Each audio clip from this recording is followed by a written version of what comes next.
Quanti di voi avrebbero voluto una Orbea Rise capace di esprimere più di 60 Nm?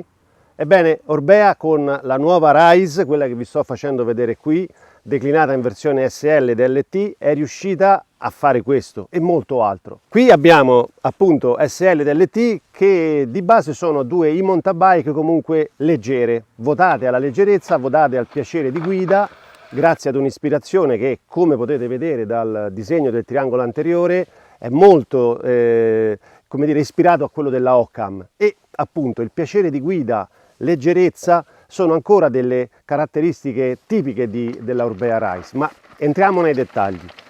Innanzitutto, che cosa è cambiato? Il motore è sempre uno Shimano EP801 RS, ma con la dicitura MC, Mountain Control.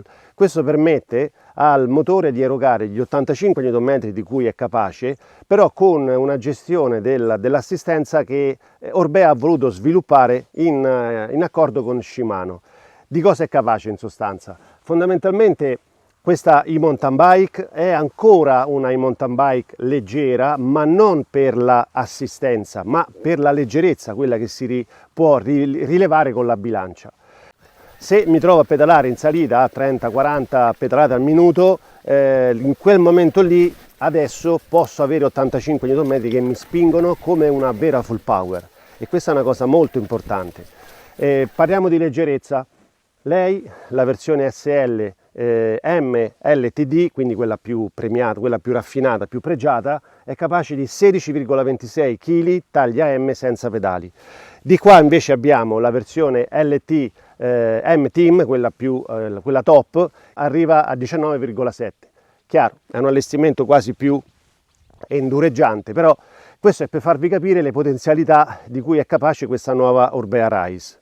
Parliamo adesso delle batterie, che sono chiaramente un aspetto cruciale per questa e-mountain bike. Innanzitutto va detto che la densità energetica è aumentata del 16%. Cosa vuol dire?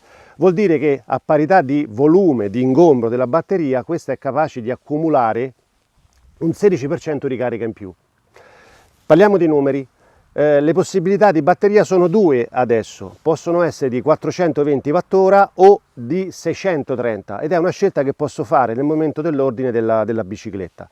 Rimane sempre possibile avere il range extender che, come potete vedere, ha una dimensione che è più piccola, più compatta rispetto a quello del precedente range extender. La capacità complessiva quindi passa volendo a 840 Wh, quindi è davvero tanto, considerando che comunque sia io posso giostrarmela, giocarmela, personalizzarla sempre tramite l'app di Shimano, la Shimano eTube.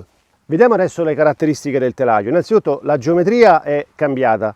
State vedendo in sovraimpressione la geometria di lei, quella più vocata alle prestazioni, e di fatto proprio lei, la LT, ha una escursione di 150 al posteriore, quindi non più 140, 160 all'anteriore, ma attenzione, con una forcella Fox 36. Di qua invece abbiamo 140 al posteriore e anche all'anteriore, quindi rimane, diciamo, se vogliamo, la vecchia Orbea Rise come impostazione.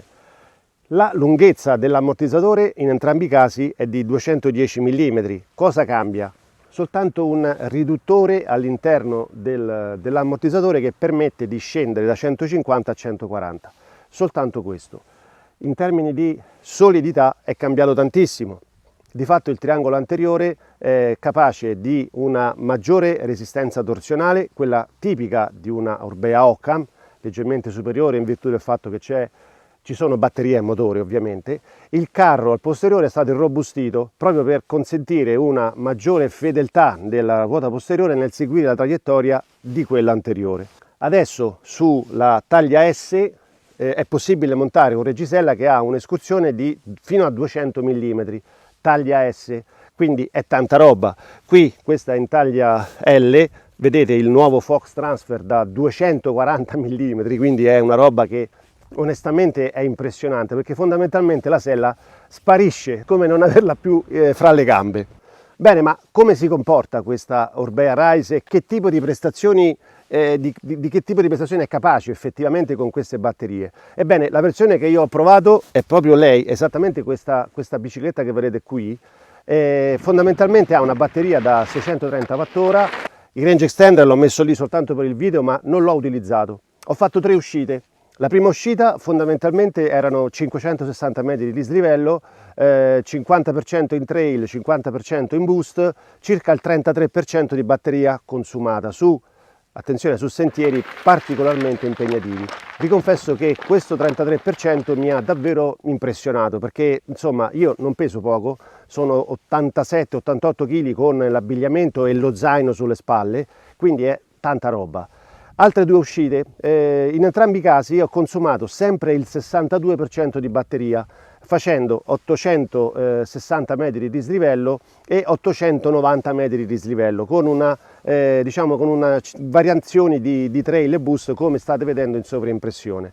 In entrambi i casi sempre il 62% di batteria utilizzata. Beh, attenzione, va detto questo, che comunque sia il terreno su cui ho pedalato qui ad Aínsa in Spagna è veramente molto impegnativo, qualcosa che a mio avviso è ben sopra la media di utilizzo per una bicicletta di questo tipo. Ok, ecco, qui già ci sono dei passaggi in cui con la precedente Rise non sarebbe stato possibile fare robe di questo tipo. Guarda, qui ora sono in modalità boost, ovvero sto usando gli 85 Nm del motore Shimano.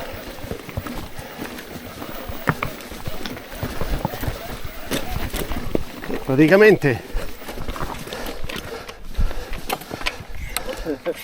non ci si ferma mai. Oh,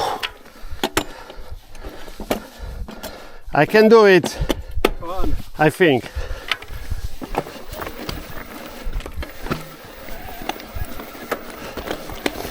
Orbea ha lavorato moltissimo con Shimano per avere una risposta del motore ai piccoli input sulla pedivella, e devo dire che il lavoro fatto di affinamento di questa versione evoluta del loro sistema RS è davvero tanta roba. È ancora uno Shimano P8, perché appena si smette di pedalare cessa anche l'assistenza, però ha una coppia bella poderosa, si sente.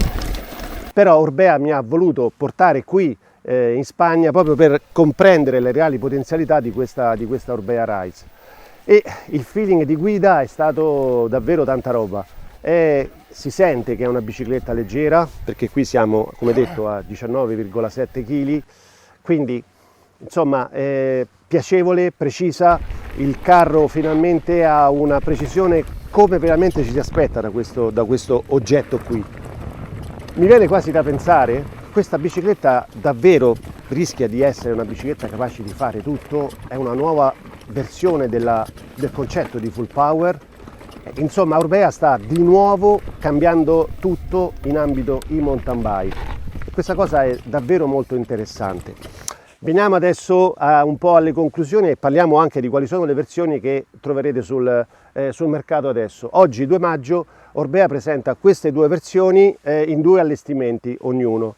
Qui abbiamo la SL M LTD e la versione SL M10. Di qua invece abbiamo la versione LT M Team, in versione questa appunto, ma anche in versione M10, quindi sono 4 modelli in tutto. I prezzi li vedete in sovraimpressione, come anche le colorazioni e diciamo gli allestimenti di cui che Orbea ha previsto.